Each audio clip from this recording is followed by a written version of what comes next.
Bonjour et bienvenue dans la seconde partie de notre masterclass de l'activation de l'énergie intérieure. On va voir maintenant le pouvoir des croyances. Comment notre attention, notre focus crée notre réalité. Puisque la façon dont nous orientons notre attention conditionne ce que nous percevons et ce que nous finissons par croire au quotidien. Autrement dit, ce sur quoi vous choisissez de focaliser votre attention et votre focus tend à devenir votre réalité concrète. Il faut savoir que le cerveau possède un filtre naturel, appelé système réticulaire activateur. Ce système sélectionne les informations dignes d'attention parmi tout ce que nous percevons. Ce filtre explique pourquoi, par exemple, lorsque vous apprenez un nouveau mot, vous commencez à remarquer partout autour de vous ce mot. Et c'est pas une coïncidence, mais bien votre cerveau qui s'est ajusté pour le repérer. De la même manière, la première fois que vous conduisez vers un lieu inconnu, vous remarquez chaque panneau, chaque détail de la route. Une fois que le trajet devient familier, votre cerveau automatise la tâche et ne vous signale plus que l'essentiel. En choisissant délibérément votre focus, vous entraînez votre cerveau à remarquer les opportunités liées à votre objectif.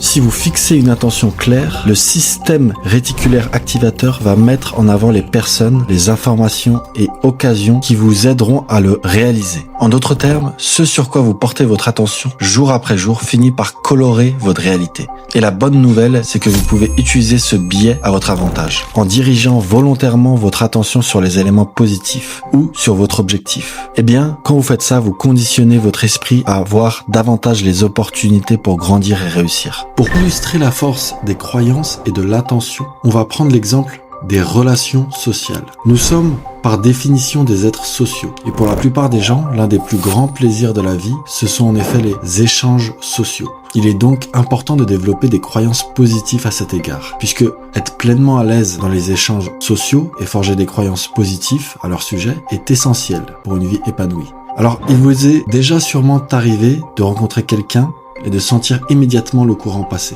comme si vous le connaissiez depuis toujours. Quand ça se produit, on est en résonance positive avec la personne. Vous riez, les conversations s'enchaînent, la conversation est fluide. Vous vous sentez en confiance spontanément. Chacun, dans l'échange, tel un miroir bienveillant, reflète l'énergie positive de l'autre, créant une boucle d'enthousiasme. Alors, spontanément, on est en résonance positive avec certaines personnes et avec d'autres, on n'est pas en résonance positive. On peut être en résonance positive avec certains aliments et pas avec d'autres, avec certains environnements et pas d'autres. Mais on peut choisir consciemment d'être en résonance positive avec toutes les personnes. Personnellement, je me suis conditionné à entrer en résonance positive avec chaque patient, dès qu'il franchit la porte du cabinet. D'abord, je l'accueille bien évidemment avec un sourire dès que je le vois. Puis, avec le temps, j'ai développé une croyance puissante que chaque être humain est une planète à explorer, chaque rencontre un pays inconnu. Et c'est cette croyance qui a aiguisé ma curiosité et orienté mon système réticulaire activateur vers les signaux en lien avec cette curiosité d'exploration. Grâce à mes différentes formations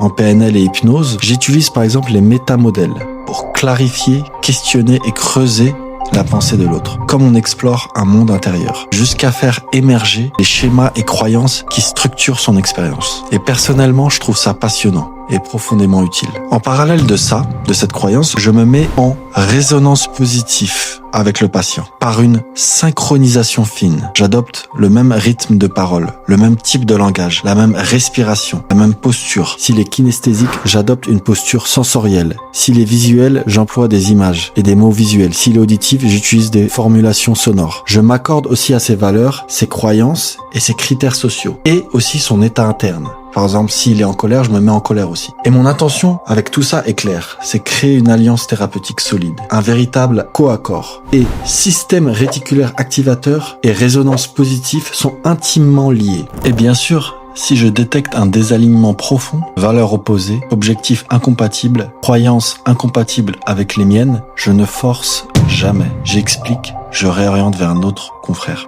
Ou les valeurs du confrère vont être plus adaptées avec celles du patient. Car je sais qu'à terme, le processus ne fonctionnera pas avec moi. Mais maintenant, la question se pose. Comment le système d'activation réticulaire intervient là-dedans, dans les relations sociales? En fait, il est en coulisses, dès les premiers instants d'une rencontre. Il filtre et oriente votre attention sur certains détails de l'autre personne. Si vous êtes par exemple de bonne humeur et ouvert à la rencontre, votre esprit va mettre en avant tout ce qui confirme que l'autre est quelqu'un de bien. un sourire sincère, un geste amical. C'est pour ça, il est primordial de sourire dès le début de la rencontre. Et comme vous remarquez ces petits signaux, ils viendront naturellement nourrir la sensation de connexion. En revanche, si vous abordez l'autre avec méfiance ou des préjugés, votre cerveau fidèle à vos peurs risque de ne capter que les détails qui dérangent. Une inflexion de voix interprétée négativement, un moment de silence perçu comme un malaise, et d'ignorer les signes positifs. Vous pourriez alors passer à côté d'une belle entente, simplement parce que votre filtre interne était mal réglé, sur une méfiance plutôt que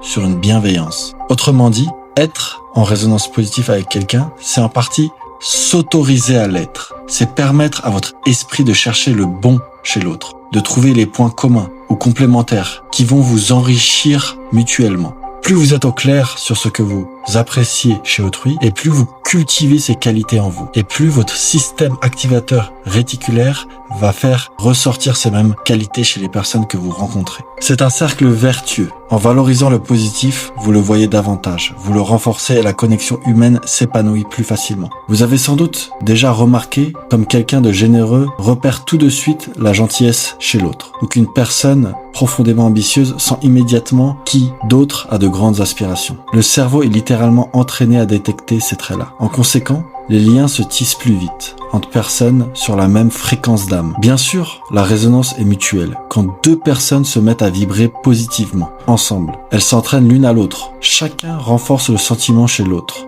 par effet miroir. C'est ainsi que naissent les amitiés fortes, les collaborations inspirantes et des amours passionnés. Maintenant, la question se pose. D'où vient le fait que nous rentrons en résonance positive avec tel élément, tel environnement ou pas? La résonance positive est intimement liée à nos expériences passées, nos émotions et nos croyances actuelles. Il faut savoir que chacun de nous porte en lui un véritable catalogue intérieur de ce qui est important ou signifiant. Et ce catalogue s'est formé au fil du temps, particulièrement durant l'enfance et les années formatrices, à travers notre éducation, nos habitudes, nos joies intenses, comme nos blessures. Chaque événement marquant a déposé une empreinte émotionnelle en nous, programmant peu à peu notre système activateur réticulaire à considérer certains stimulus comme importants, pour le meilleur ou pour le pire. Ainsi, nos goûts et aversions profondes ne sont pas un mystère inexplicable. Ils correspondent souvent à ces empreintes. Si une chose vous fait du bien, votre cerveau l'enregistre comme notable et vous y serez attentif à l'avenir. Si au contraire quelque chose vous a fait du mal ou vous fait peur, votre cerveau l'enregistre tout autant, parfois même plus fort, et vous mettra en alerte lorsque cette chose est présente. Le système activateur réticulaire ne fait pas de morale, il ne distingue pas ce qui est bon ou mauvais. Il se contente de focaliser sur ce qui provoque une réaction émotionnelle chez vous. C'est un mécanisme neutre mais puissant. Par exemple, si vous vous dites que parler en public est dangereux, peur du ridicule, il filtrera la réalité pour vous montrer tout ce qui confirme cette crainte et amplifier ainsi votre tracas. À l'inverse, si vous êtes convaincu qu'il y a quelque chose de passionnant à apprendre dans chaque conférence, que vous écoutez, votre esprit sera aux aguets pour capter la moindre idée intéressante et vous ressortirez enrichi pendant que d'autres se seront ennuyés. Vos attentes et vos convictions orientent votre résonance. Ce à quoi vous croyez ou ce que vous ressentez fortement, vous allez le voir se refléter partout autour de vous. Maintenant, la meilleure question. Comment programmer votre esprit pour la positivité? Comment reprogrammer vos croyances? La beauté dans tout ça, c'est que vous avez le pouvoir d'influencer votre propre résonance positive. Cette résonance positive peut sembler instinctive ou incontrôlable. On aime ou on n'aime pas quelqu'un ou quelque chose. Eh bien ça, en réalité, ça peut être ajusté en travaillant sur votre focalisation mentale. Le système activateur réticulaire obéit à ce qu'il a appris à considérer important pour vous. Or, vous pouvez reprogrammer consciemment ce filtre pour qu'il joue en votre faveur. Comment? En nourrissant délibérément votre esprit avec du positif et en fixant clairement votre attention. Commencez par choisir vos pensées et vos croyances. Comme on choisit la station de radio qu'on veut écouter. Si vous décidez d'apprécier ce qu'il y a de beau chez les gens, vous allez soudainement rencontrer de plus en plus de personnes formidables autour de vous. Si vous vous mettez à chercher activement les opportunités dans chaque difficulté, vous serez étonné de voir comment votre cerveau va rapidement vous signaler chaque solution possible, là où d'autres ne voient que des obstacles. Ce que vous focalisez avec intensité finit par éliminer l'incertitude, car votre cerveau, via le système activateur réticulaire, devient incroyablement efficace pour repérer la moindre bribe d'informations utiles liées à votre objectif. Ça ressemble à de la chance, mais c'est vous qui avez créé les conditions de cette chance en ajustant votre mindset. Des personnes qui étaient de simples connaissances peuvent devenir soudainement des alliés précieux parce que vous avez changé votre regard. Des tâches qui vous semblaient banales révèlent leur intérêt caché. Vous attirez à vous les bonnes choses parce que vous avez ajusté votre esprit sur la bonne fréquence vibratoire. Une étude récente a montré que nos croyances profondes influencent fortement nos relations. Cette étude montre que attendre constamment le pire d'une relation ou redouter le rejet peut, à la longue, provoquer exactement les réactions négatives redoutées chez l'autre. Les psychologues de cette étude ont montré que les personnes très anxieuses à l'idée d'être rejetées finissent souvent par vivre plus de ruptures, car leur comportement inquiet suscite chez leur partenaire davantage de mécontentement et de désengagement. Autrement dit, nos attentes intérieures, conscientes ou inconscientes, deviennent souvent des réalités extérieures. Il est donc crucial de repérer et de remettre en question les croyances limitantes qui ne servent pas à votre épanouissement personnel et de choisir de porter votre attention sur ce qui vous élève. Maintenant, quels sont les outils concrets pour développer des croyances positives ? Eh bien déjà, lisez des livres porteurs plutôt que des récits dramatiques. Écoutez des audios inspirants plutôt que des dramas. Remplacez les informations anxiogènes par des podcasts de développement personnel et des modèles de réussite. Entourez-vous d'affiches aux messages motivants. Des études montrent que l'exposition répétée à des images, des livres et des informations positives oriente inconsciemment l'esprit dans cette direction. Ensuite, remplacez le négatif par du positif. Dans la première partie de la vidéo sur le langage, je parlais de Marc Aurèle, l'importance de l'écriture pour reprogrammer son inconscient. Vous pouvez donc vous servir de cet outil. Aussi, pour chaque croyance limitante, identifier, adopter directement une formulation positive ou constructive vis-à-vis d'elle. Par exemple, transformer le « je n'y arriverai pas » en « il suffit d'apprendre à mon propre rythme et d'essayer, je vais y arriver avec le temps ».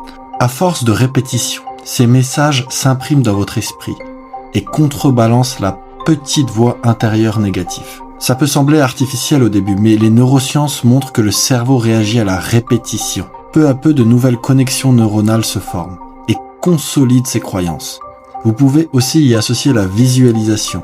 D'ailleurs, je vais bientôt faire une vidéo qui va s'appeler visualisation hypnotique, qui va vous permettre de visualiser, entendre et ressentir votre objectif en détail. Il faut savoir qu'en remplaçant chaque pensée limitante par le côté revers de la médaille, par son contraire positif, en vous posant la bonne question, qu'est-ce qui est positif dedans, comment puis-je prendre plaisir dans cette situation, eh bien vous reprogrammez votre esprit. Ensuite, il est important de s'entourer d'influences positives. Nos croyances se renforcent au contact de notre entourage. Entourez-vous donc de bonnes personnes qui vous encouragent et croient en vous. Et limitez considérablement, totalement les personnes toxiques. Par exemple, évitez de passer trop de temps avec des individus qui critiquent ou dramatisent tout. Si certains proches ont une attitude très négative et que vous devez faire avec, prenez du recul.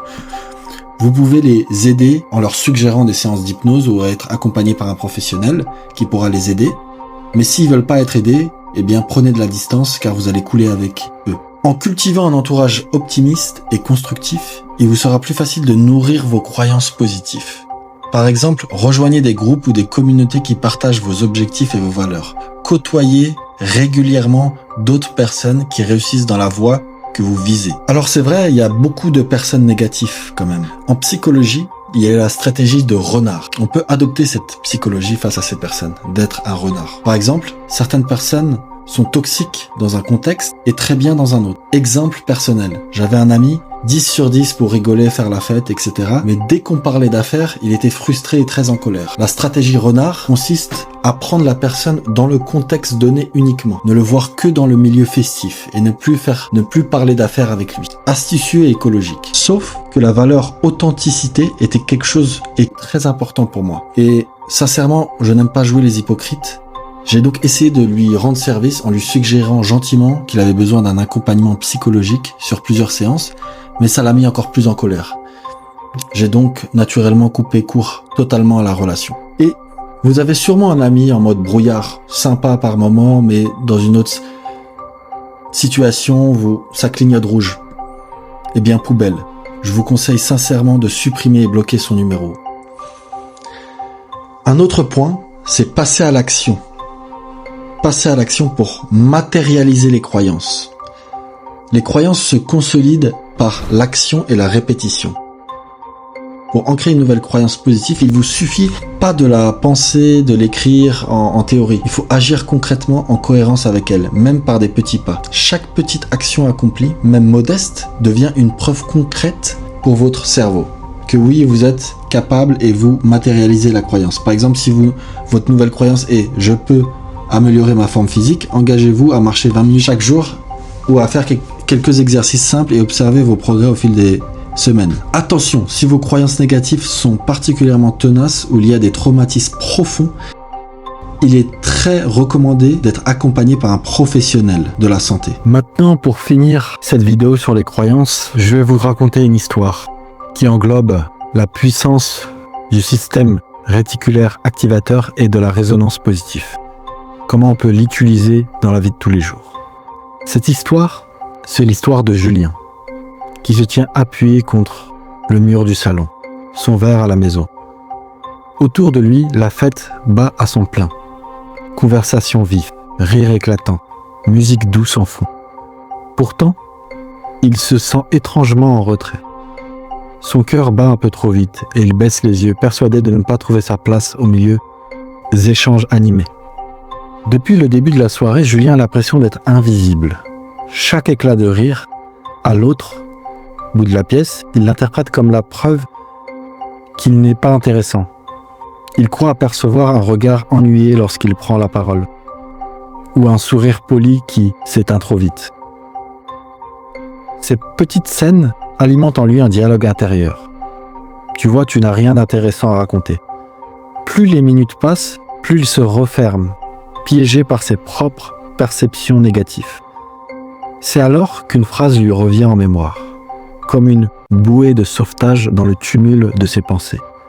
Quelques jours plus tôt, son thérapeute lui avait parlé d'un curieux mécanisme du cerveau. Tu sais, on a tous un filtre dans la tête, un genre de gardien de l'attention, le système réticulaire activateur, qui fait le tri de tout ce qu'on perçoit et ne laisse entrer que ce qui compte vraiment pour nous. Sinon, on serait submergé. Le hic, c'est que ce filtre a tendance à renforcer ce qu'on croit déjà. Si tu penses que les gens t'ignorent, tu ne remarqueras que les détails qui confirment cette crainte. Mais l'inverse est vrai aussi. Julien, comme un coup de foudre, a une révélation. Julien revoit le sourire malicieux de son thérapeute lorsqu'il lui a lancé cette dernière phrase. Sur le moment, il n'avait pas vraiment saisi. Mais maintenant, il a une intuition, un coup de foudre. Dos au mur dans ce salon, plein de monde, il comprend quelque chose. Et si je changeais ma façon de regarder les choses? Se dit-il soudain. Peut-être qu'il y a eu des signes positifs ce soir. Simplement, il ne les a pas vus. Porté par cette nouvelle idée, Julien redresse la tête, redresse les épaules et balaie la pièce du regard, décidé à chercher le moindre signe de bienveillance ou d'intérêt minime autour de lui. Presque aussitôt, quelque chose se produit. À quelques pas de là, une jeune femme, séduisante, est assise seule près de la bibliothèque. Visiblement un peu réservée, les yeux se croisent furtivement et Julien décèle dans celui de la jeune femme une lueur d'intention, comme une invitation muette. Elle lui adresse un petit sourire timide mais authentique. C'est suffisant pour motiver Julien. Pour qu'il se lance, il s'approche, il passe à l'action et engage la conversation d'une voix posée. Il commande d'abord les livres autour d'eux. Puis, très vite, la discussion dérive sur un film qu'ils aiment tous les deux. La jeune femme rit. Lorsqu'il partage une anecdote, ses yeux brillent. L'enthousiasme est présent. La jeune femme hoche la tête. Dès qu'il découvre un point commun, Julien, attentif, remarque chacun de ces signaux chaleureux et s'en nourrit. Pour la première fois de la soirée, il se sent à sa place. Son tracas s'estompe, remplacé par une douce excitation, celle que l'on ressent lorsqu'on est connecté avec quelqu'un. Après de longues minutes d'échange agréables, Julien s'éclipse un instant pour aller chercher 2 verres d'eau. Il traverse la pièce et réalise que l'ambiance autour de lui a changé. Ou plutôt que son regard sur l'ambiance a changé.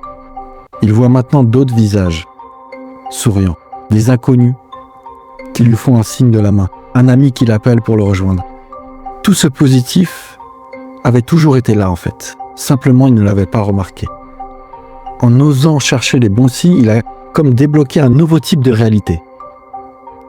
Julien sent alors monter une confiance tranquille. Son dos est plus droit, ses épaules détendues. Lorsqu'il revient vers son interlocutrice, il la regarde avec une sincère bienveillance, conscient de vivre un vrai moment de connexion. Il vient, sans le savoir, d'entraîner son système réticulateur activateur à voir le meilleur chez les autres. Et cette simple reprogrammation intérieure a transformé la soirée. Ce qui était au départ une épreuve sociale se mue en plaisir partagé. Julien parle avec calme et écoute avec intérêt. Ses mots coulent plus naturellement. Une nouvelle assurance calme et authentique se dégage de lui, presque un début de charisme. Il comprend intimement que plus il orientera son attention vers le positif, plus il se donnera de chance de vivre intensément et avoir des interactions épanouissantes. Merci d'avoir regardé cette vidéo et à bientôt pour la prochaine partie, la 3e partie de la vidéo qui va porter sur la physiologie. Très bonne journée à vous.